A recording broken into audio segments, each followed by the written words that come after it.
현재 영국에서는 토트넘의 크리스탈 팰리스전 패배가 큰 화제가 되고 있습니다. 토트넘이 종종 최하위 팀에게 무너지면서 죽어가는 팀을 살려가는 박사라는 조롱까지 나오고 있습니다. 크리스탈 팰리스는 8라운드까지 3무 5패로 개막 후 한 차례도 승리가 없었습니다.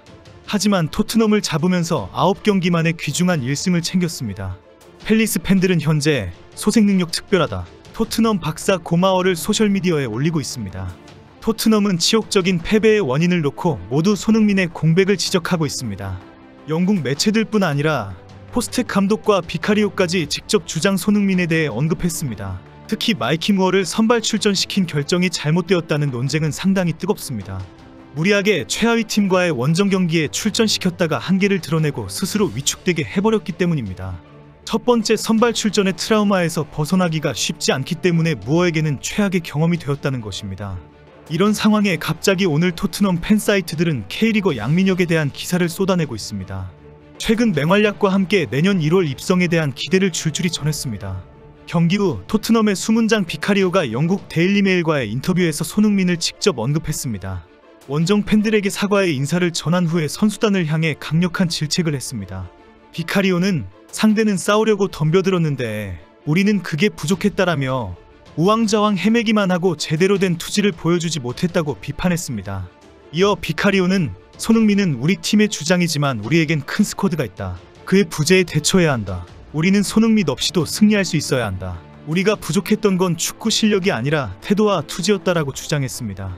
발언의 요지는 주장 손흥민이 없어도 우리는 대단한 팀 스쿼드가 있다며 격려하는 내용이지만 결국 손흥민 부재를 지적한 것입니다. 비카리오는 주장 손흥민이 없으면 결국 오합지졸처럼 되어버리는 선수단에 대한 실망과 함께 투지와 의지가 없는 팀이라고 비판한 것입니다. 결국은 손흥민이 없어도 이길 수 있다고 용기를 불어넣었지만 손흥민 없는 토트넘의 무기력한 팀 상황만 고백한 발언이 되었습니다. 포스텍 감독도 주장 손흥민이 결장하면서 선수들이 우왕좌왕 오합지졸 분위기였다고 인정했습니다. 포스텍 감독도 토트넘 선수들이 평정심을 유지하지 못했다고 지적했습니다. 포스텍은 공식 인터뷰를 통해 경기는 약간 전투적인 양상으로 흘러갔다. 놀라운 일은 아니었다. 우리는 그런 상황에 대처하지 못했다. 그들이 우리보다 더 잘 대처했다고 지적했습니다. 팰리스에 강한 손흥민이 없는 상황이기 때문에 팰리스는 더 강력하게 압박을 했는데 그 전투에 휘말렸다는 것입니다. 포스텍은 우리는 평정심을 유지했어야 했다.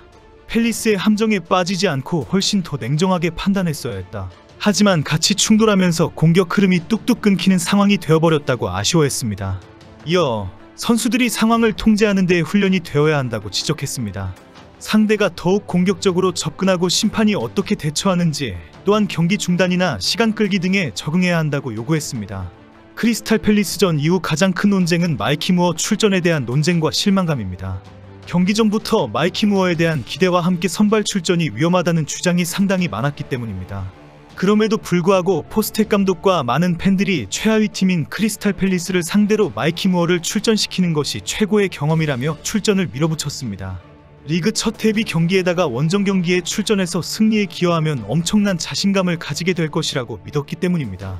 하지만 결국은 그 결과가 최악의 상황으로 돌아오고 말았습니다. 영국 매체 디 애슬레틱은 경기 직후 포스텍 감독의 포메이션 전술을 비판했습니다. 포스텍 감독이 60분 만에 적극적으로 교체하면서 분위기 반전을 노렸지만 이 역시 뒤죽박죽이 되면서 용별술이 실패했다고 지적했습니다. 특히 손흥민 대체자로 기대를 모았던 마이키 무어의 출전은 정말 위험한 선택이었다고 비판했습니다. 손흥민이 결장하게 되면서 포스텍은 베르너와 무어 중에서 선택을 해야 했고 폼이 떨어진 베르너보다 무어를 선택했다고 평가했습니다. 하지만 무어의 재능을 엿볼 만한 장면이 몇 번 있었지만 62분 만에 교체된 것은 놀라운 일이 아니었다라며 무기력한 경기력이었다고 지적했습니다. 매체는 이어 마이키 무어에게 다소 과대 광고가 있었다. 프리미어리그는 그가 뛰었던 경기들과는 완전히 다른 신체적 도전이다. 앞으로 그가 리그에 적응하기 위해서는 상당한 인내심이 필요할 것이다라고 주장했습니다. 마이키 무어 선발을 주장하는 팬들은 대부분 확실한 손흥민 대체 선수이다. 네이마르급의 화려한 경기력을 다시 보고 싶다라고 외쳤습니다. 하지만 일각에서는 마이키 무어가 만 17세이기 때문에 체력이 안 된다는 우려도 있었습니다. 무리하게 출전시켰다가 부진한 모습을 보이거나 부상이라도 당하게 되면 최악의 상황이 될 수 있다는 것입니다. 풋볼 런던도 무어가 선발로 나가기 이상적인 시기이지만 베르너가 기회를 받을 수도 있다고 조심스럽게 예측했습니다. 매체는 무어의 알크마르전 활약 이후 크리스탈 팰리스전 선발이 큰 화제가 되고 있다고 지적했습니다. 이 논쟁에 조도일 에디터는 무어가 위험해질 수 있다. 일단 베르너를 출전시키는 것이 안정적이다라고 주장했습니다. 반대로 롭게스트 기자는 베르너는 자존감이 낮다.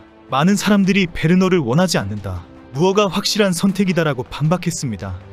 기대를 모았던 마이키 무어의 한계가 확실히 드러나면서 실망감도 커지고 있는 상황에 영국에서는 내년 1월 합류하는 양민혁에 대한 관심이 쏟아지고 있습니다. 최근 양민혁의 발리슛 득점과 함께 양민혁의 이력과 맹활약을 다시 강조하고 있습니다. 토트넘 소식을 주로 전하는 더보이우스퍼는 오늘 K리거 양민혁의 하프 발리슛을 크게 조명했습니다. 오늘 매체는 토트넘 유스 양민혁이 K리그에서 놀라운 골을 넣었다면서 토트넘에 양민혁이 있다고 소개했습니다. 매체는 토트넘 팬들은 내년 1월 한국의 유망한 재능 양민혁을 북런던으로 맞이할 준비를 하며 많은 것을 기대하고 있다고 전했습니다. 이어 18세 윙어는 지난 7월 잉글리시 프리미어리그 명문팀들의 구애를 거절하고 토트넘과 400만 유로 약 60억 원의 5년 계약을 맺었다며 현재 강원에서 놀라운 폼을 보여주며 계속 주목받고 있다고 설명했습니다. 매체가 소개한 득점은 지난 26일 강릉에서 열린 김천상무와의 35라운드에서 후반 18분 페널티 박스 바깥에서 호쾌한 오른발 논스톱 슈팅으로 골망을 흔든 것입니다. 매체는 환상적인 골로 자신의 재능을 뽐냈다. 하프 발리슛으로 깔끔하게 슈팅해 볼을 왼쪽 하단 구석으로 아름답게 보냈다고 극찬했습니다. 매체는 양민혁은 K리그 최초 고교생 프로 계약, 강원 역대 최연소 데뷔, K리그 최연소 득점, 4회 연속 이달의 영플레이어상 등 수많은 위협을 이뤘다며 당연히 토트넘 주장 손흥민과 비교도 시작됐다. 토트넘 팬들은 그가 손흥민의 발자취를 따를 수 있을지 기대를 걸고 있다고 소개했습니다. 끝으로 포스텍 감독의 빠른 템포 축구와도 잘 맞는다. 이 한국 선수는 토트넘의 올여름 최고 영입이 될 것으로 믿고 있다. 토트넘의 시즌 후반기에 새로운 에너지를 제공할 것이다. 그는 골 결정력과 위닝 멘탈리티를 지녔다고 큰 기대를 나타냈습니다. 이런 와중에 영국에서는 손흥민의 복귀 시점을 놓고 여러 의견이 갈리는 보도가 나오고 있습니다. 토트넘은 다음 주 맨시티와 영국 풋볼리그 카라바오컵 4라운드를 펼칩니다.